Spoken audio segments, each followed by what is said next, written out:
Dans la vidéo d'aujourd'hui, je vais te montrer comment réaliser cette animation.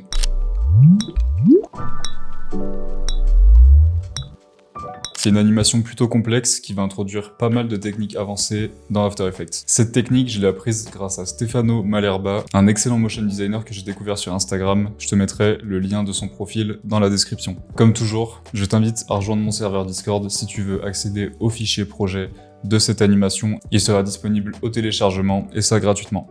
Le lien est dans la description également. Sans plus tarder, on y va, on va commencer. Ok, on se retrouve dans After Effects. La première chose qu'on va faire, c'est créer notre composition. Donc, on va venir créer l'animation de notre cube pour commencer. Pour ça, c'est très simple. Je vais venir sélectionner l'outil rectangle et on va venir créer un carré. Je vais venir ici dans mon calque, dans les options de calque, on va venir chercher la taille et on va régler la taille de notre carré sur 500 par 500. Je vais t'expliquer après pourquoi. Donc, notre carré est prêt. On va le renommer. Ça va être la face de notre cube.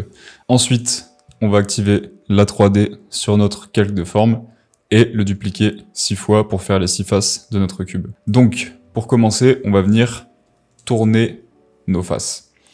Je vais venir ici activer les deux vues, ça va être un petit peu plus représentatif de ce qu'on va faire. Donc j'ai tourné ma face sur l'axe Y à 90 degrés et on va venir ici, dans les options de position, je vais venir pouvoir directement taper moins 250, ça va venir le positionner sur la gauche du coup du cube. C'est pour ça qu'on a réglé la taille sur 500, ça va être plus simple pour déplacer avec des nombres précis. Parce que ce qu'on veut, c'est quelque chose de précis, que toutes les arêtes soient collées les unes avec les autres.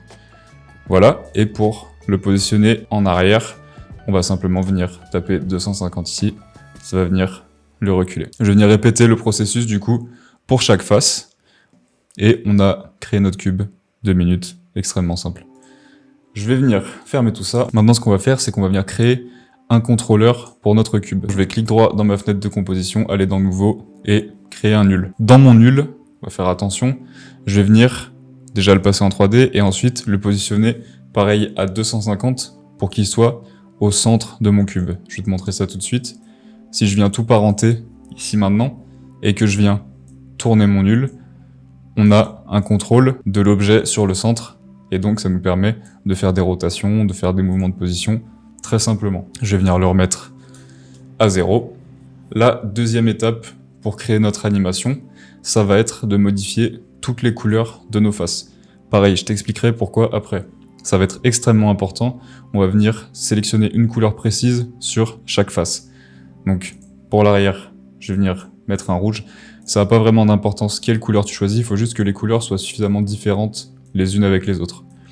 Ici, on va mettre un bleu. Ici, on va mettre du vert. Pour la droite, ça sera du jaune. La gauche, on va mettre un cyan. Et la face, on va mettre un rose. Donc, on a notre cube qui est prêt, qui est magnifique. Je vais venir ensuite ajouter un solide blanc qu'on va venir mettre derrière notre composition. Pareil, ça sera utile pour la suite, je t'expliquerai après. Maintenant, si je tourne mon cube, on voit qu'il y a des lignes de perspective qui sont un peu bizarres. Les faces, elles sont pas forcément toujours exactes. Ce qu'on va venir faire pour régler ça, c'est créer une nouvelle caméra. Je vais faire une caméra une note, c'est pas important les réglages. Ce qu'on veut faire, nous, tout simplement, c'est éloigner le plus possible notre caméra pour réduire l'angle de perspective et obtenir une forme qui est un peu plus homogène. Donc je réduis, je vais venir l'éloigner. Tout simplement, ce que je fais là, c'est que j'éloigne ma caméra de mon cube. Donc je la mets le plus loin possible pour qu'on ait voilà, un losange, une espèce de losange qui se crée. Je te rassure, notre cube il va pas faire cette taille-là. Ce qu'on va venir faire ensuite pour corriger ce problème, c'est augmenter le zoom de la caméra et on se retrouve avec notre cube qui a la bonne taille et qui a les bonnes proportions, mais surtout la bonne perspective. Ce qu'on recherche, c'est un effet un petit peu faux 3D et c'est ce qu'on obtient avec cette technique. Dans notre animation maintenant, ce qu'on veut, c'est animer la rotation et la position pour créer ce petit rebond qui va venir nous permettre de faire nos transitions entre nos animations. Pour ça, c'est très simple. On va venir animer avec notre nul. Je vais commencer par faire l'animation de mon rebond. Donc une première keyframe. On va avancer de 12. Il va sauter, puis retomber. Je vais venir copier et coller ma keyframe. Et on va répéter le process à chaque fois, copier-coller sur toute la durée de notre animation. Pour l'instant, ça ressemble à rien. Ce qu'on va venir faire, c'est sélectionner toutes les keyframes et appuyer sur F9. on a mis du easing sur nos keyframes. Je vais venir dans mon éditeur de graphique et ici, on va venir régler nos courbes. Là, ça va toujours ressembler à rien.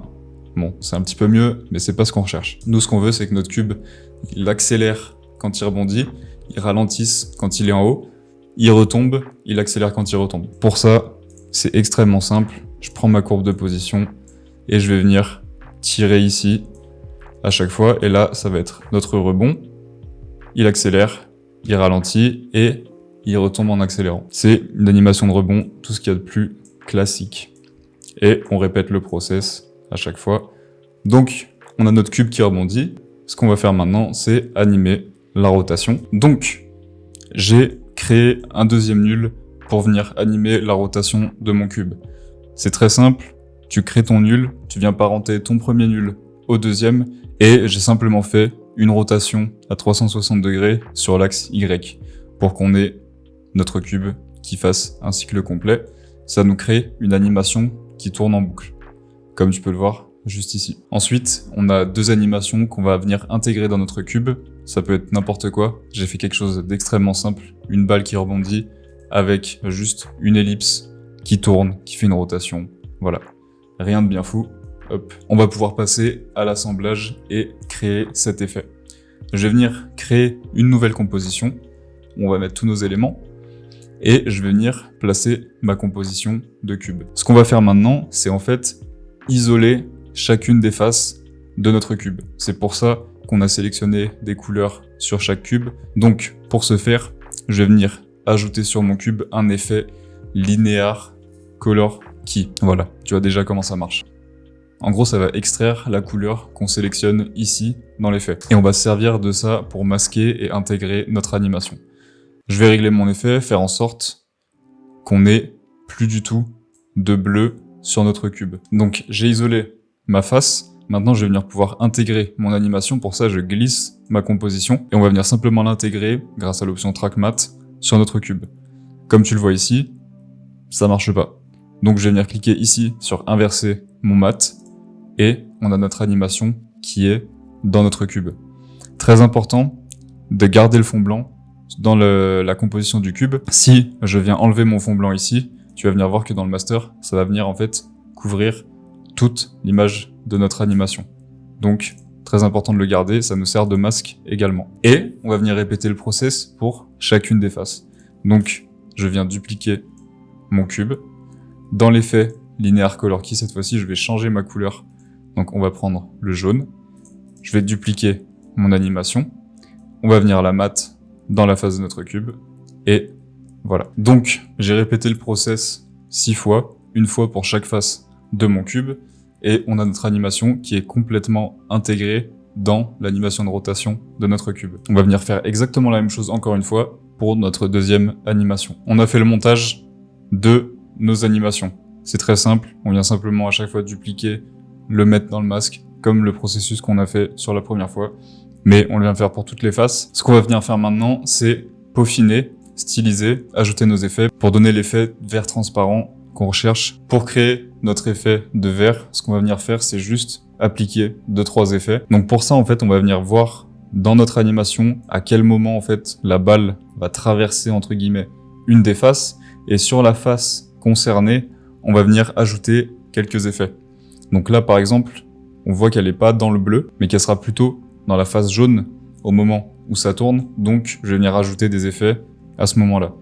On va venir mettre un effet face box blur pour créer cet effet un petit peu vert teinté. Voilà, ça marche déjà très bien. On va venir faire la même chose cette fois-ci sur cette face en rouge. Cette fois-ci, je vais venir ajouter un turbulent displace qui va venir en fait décaler notre animation très légèrement. Je vais simplement venir augmenter la taille de l'effet, réduire un petit peu la quantité, et ça va nous créer ce décalage très sympa qu'on va voir juste ici. Sur notre deuxième animation, on va faire exactement la même chose, et sur la fin de notre animation ici, c'est pareil, on va venir faire le même processus. Je te coupe cette partie, on avance. Donc j'ai appliqué mon effet de vert sur chacune de mes faces. On vient toujours décaler entre les effets du turbulent displace, du face box blur, et j'ai ajouté un petit effet scatter pour donner un effet grain sur les faces où j'ai mon face box blur, pour donner cet effet un petit peu vert cristallisé. Et ça nous donne cette animation. Maintenant, notre cube, on n'arrive pas trop bien à le discerner. Donc pour corriger ça, ce qu'on va venir faire, c'est ajouter des layer styles sur nos compositions. Donc pour ça, on va venir sur les compositions de nos animations, clic droit, aller dans layer styles, et on va mettre en premier lieu un inner glow. On va venir mettre un truc très léger, juste pour discerner les arêtes et donner un petit peu plus de consistance et de volume à notre cube. Je vais venir le copier ici, et on va venir le coller à chaque fois sur nos animations.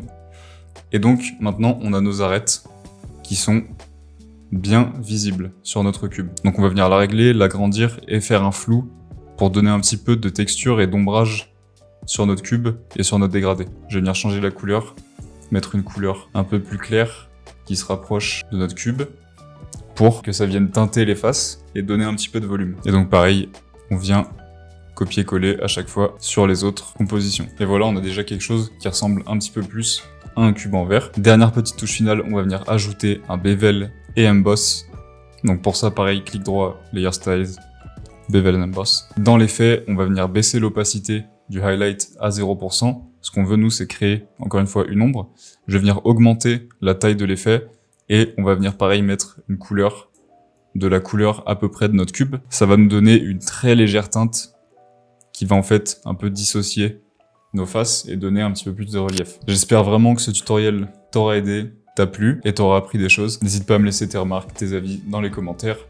Je te le répète, tu peux rejoindre mon serveur Discord si tu veux accéder aux fichiers projet de cette vidéo et également rejoindre une communauté de motion designers passionnés comme toi et moi. C'est tout pour moi pour aujourd'hui. Je te dis à très vite pour le prochain tutoriel.